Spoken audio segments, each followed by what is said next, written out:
Hello. It is the newscast of AresNews. I am Hárη Καραπαρλάρη and today we have invited the excellent scientist Dr. Bob Rimaadis, where he will analyze how he arrived at his latest discovery of casatron. Tell us, Dr. Rimaadis, what was the initial kick that led you to another great discovery? Good evening, Mr. Karapαρλάρη, and thank you for the invitation to your station. Initially, I was inspired to deal with saving water resources. So I was looking for a particle that would continuously increase the mass of water so that the water remains inexhaustible, no matter how much it is spent. Your placement is important, but you didn't consider the side effects that might arise?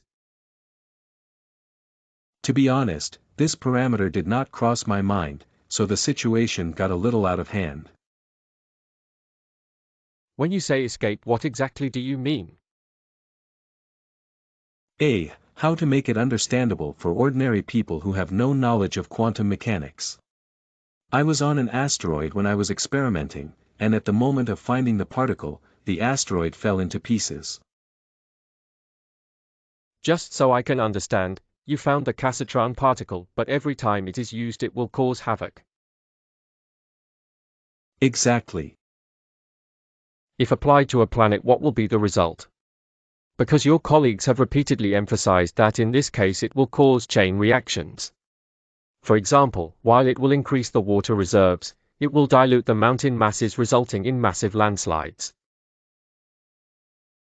Look, this particular breakthrough will be used very judiciously, however we are not sure about the collateral losses.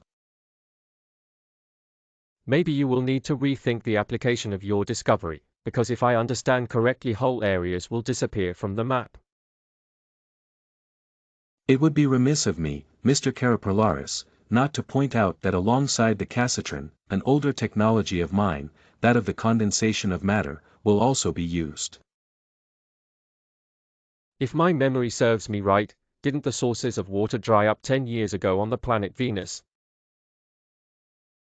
Do not rush to draw arbitrary conclusions. This invention has been upgraded and has received the approval of the scientific community. Therefore, everything will run smoothly, Mr. Karapαρλάρη, since the two technologies will be used in parallel. Nice. Once again you have been enlightening and extremely calming, Dr. Rimaadis. Thank you for wasting your time agreeing once again to exterminate us. Sorry, I mean talk to us. I also thank you, Mr. Karapαρλάρη, and good evening to all of you. As well, Dr. Bob Rimaadis. That was today the news bulletin, ladies and gentlemen, day of Chronos, the 11th of November 2023, from our lovely blue planet Ars. From Hárη Καραπαρλάρη and all the news agency of our station AresNews, have a wonderful evening.